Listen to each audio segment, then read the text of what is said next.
तो जय हिंद बच्चों। आज जो बताने जा रहा हूँ कि बच्चों के बहुत ही कमेंट आ रहे हैं कि जी ड्राइवर कांस्टेबल की वेटिंग कब आएगी।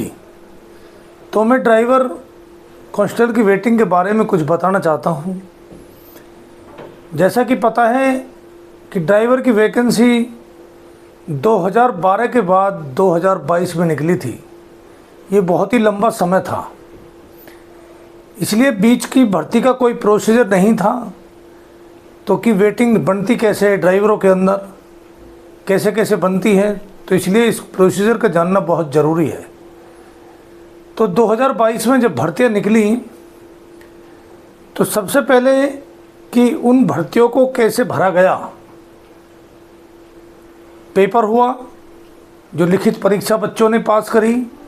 लिखित परीक्षा होने के बाद फिजिकल हुआ, जो कि 7 मिनट में दौड़ होती थी, वो पूरी कर लिया। फिर उसके बाद मेडिकल हुआ। मेडिकल होने के बाद कुछ ऐसे बच्चे हैं जो मेडिकल भी पास हैं, वो वेटिंग का इंतज़ार कर रहे हैं। मैं इसमें एक चीज़ बताना चाहता हूँ ड्राइवर के में, क्योंकि वैसे तो बहुत लंबा समय रहा था, क्योंकि पहले कभी इसमें कोई वेटिंग नहीं आई थी ड्राइवरों में, क्योंकि उससे पहले फिजिकल हुआ करता था। 2012 की भर्ती में पहले फिजिकल होता था और फिर लिखित परीक्षा होती थी। उतने ही बच्चों को पास करते थे। तो ये सिस्टम बिल्कुल नहीं था कि बाद में फिजिकल होगा। तो पर 2022 में जब ये भर्ती आई तो इसमें फिजिकल बाद में हुआ। जैसे कांस्टेबल एजुकेटिव में होता है, तो ऐसे ही ड्राइवरों में हुआ। तो ये बहुत ही लंबा प्रोसीजर था। फिर इसमें बच्चे वेटिंग का इंतज़ार करने लगे। तो अभी देखा गया है कि एक जवाब में दिया है, जैसे AW में जवाब दिया है कि कैरी फॉरवर्ड, जैसे भर्ती निकल जाती है तो फिर ये अपना जवाब में देंगे कि हमने उनको कैरी फॉरवर्ड कर दिया है। पर इसमें हमने पता किया है कोर्ट में जाकर कि बच्चों ने कोर्ट में केस लगा रखा है, अपना वकील कर रखा है। तो मैंने कोर्ट में पता किया इस चीज़ का कि कितने बच्चों ने इसमें केस कर रखा है वेटिंग के ऊपर। पर इसमें एक बहुत बड़ा गंभीर मामला है। वो गंभीर मामला ऐसा है कि 19 बच्चे ऐसे हैं जिनका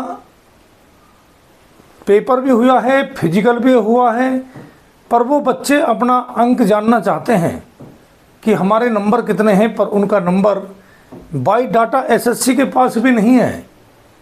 और उन 19 बच्चों ने अलग केस कर रखा है। अभी उनका केस 5 नंबर कोर्ट में चल रहा है, कैट में। तो ये काफ़ी लंबा है। तो 19 बच्चों का बाई डाटा ही नहीं है। भर्ती बोर्ड टाल देती है SSC के पास और SSC टाल देती है दिल्ली पुलिस के ऊपर। तो ये लंबा केस चल रहा है। अब उन बच्चों को तारीख पे तारीख मिल रही हैं। तो ऐसे ही जो बच्चों ने वेटिंग के ऊपर केस लगाया है, तो जब तक उन 19 बच्चों का क्लियर नहीं हो जाएगा, उसका पता लगाया जा रहा है, उनके नंबर ही नहीं पता चल रहे। और जबकि उन्होंने सब कुछ किया है और SSC कहती है कि हमारे पास इसका बाई डाटा ही नहीं है, और दिल्ली पुलिस भर्ती बोर्ड भी कहती है बाई डाटा। ऐसा कैसे हो सकता है कि जिन बच्चों ने लिखित परीक्षा दी है, फिजिकल दिया है, और उनको कहते हैं कि बाई डाटा नहीं है। तो इसी तरीक़ा से ये ड्राइवर के ऊपर एक देरी हो रही है वेटिंग के ऊपर।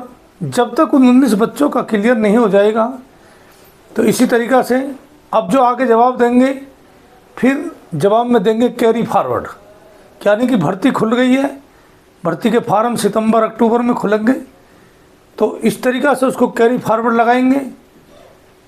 फिर इसमें वकील के ऊपर निर्भर है, अच्छा वकील होना चाहिए। फिर उन चीज़ों को, एविडेंसों को समझना चाहिए। तो एविडेंस उन बच्चों ने क्या क्या जुटाई हैं, तो मैंने एक बच्चों से कहा कि एक बार मुझे दिखाओ कि उनमें एविडेंस क्या क्या हैं। तो मैं भी देखना चाहता हूँ कि आप इसमें जीत मिलेगी या हार मिलेगी। तो इसमें बहुत ही बड़ा गंभीर मामला है उन 19 बच्चों का। तो ये भर्ती 2012 के बाद 2022 में आई थी। तो इसलिए पहले वेटिंग का कोई ऐसा महत्वपूर्ण उद्देश्य नहीं था, वेटिंग नहीं लगती थी पहले। तो ये पहली बार होगी ड्राइवरों के ऊपर की वेटिंग का मामला आएगा तो इसमें भी काफ़ी सोच विचार चलेगा। अभी थोड़ा लंबी है, बेशक कोर्ट में केस कर रखा है, अभी तारीखें कई लगेंगी इसके अंदर, अभी इसमें टाइम लग सकता है। तो देखो उन 19 बच्चों का क्या फैसला होता है, क्योंकि उनका कुछ नहीं पता, वो एक अलग मैटर है। जब उन 19 बच्चों का भी कोर्ट से क्लियर हो जाएगा तो जब उसके बाद वेटिंग पर विचार किया जाएगा। तो अभी तक मेरे को ये जानकारी मिली है, वो जानकारी मैं आपको बच्चों को पहुंचा रहा हूं। ठीक है, जैसे और जानकारी मिलेगी मैं उनको बताऊंगा। तो ठीक है बच्चों, मुझे यहीं तक ड्राइवरों के बारे में इन्फॉर्मेशन हुई है और बाकी जो है मैं बारीकी से बताऊंगा। तो ठीक है, इस वेटिंग की वीडियो को मैं यहीं समाप्त करता हूं। अब मिलते हैं अगली वीडियो में। जय हिंद।